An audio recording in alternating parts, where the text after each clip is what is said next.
You might be right, my lady. I'll tell you what happened. It was terrible and unexpected. The day started just like any other.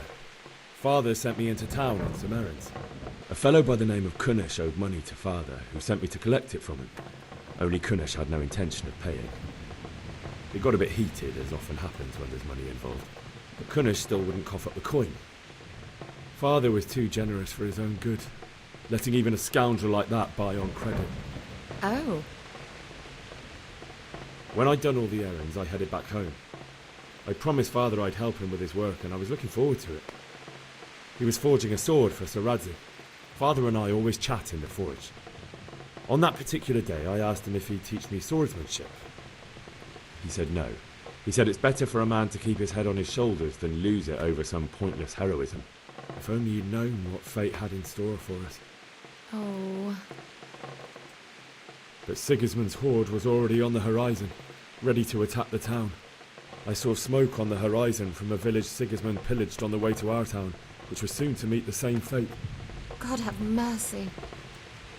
And then death descended on Skalitz. I saw Deutsch trying to defend himself. The man who'd mocked King Wenceslas as a drunkard and praised Sigismund now stood facing his soldiers with nothing but a pitchfork, trying to protect his wife and son. It was hopeless. He slaughtered them all. That's so sad. I ran to the castle like our neighbours to take cover, but I didn't make it. I had to find another way to save myself. The men on the battlements called down to me to flee to Talmberg and warn you. I was lucky I knew a concealed path around the castle. I wasn't safe yet.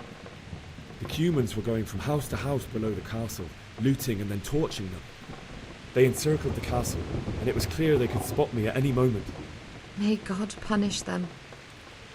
Then I heard a scream. It was Teresa, the mill wench. She'd been caught by a gang of Cuman savages who planned to violate her. I had Sir Radzig's sword, and even though there were several of them and they were better armed, I had to try and save her. I wanted there to be at least one person I'd helped. And I succeeded, even though it almost cost me my life. After that, I stole a horse from them and rode off. Like a valiant knight. I'll never forget the horror. It will haunt me for the rest of my life.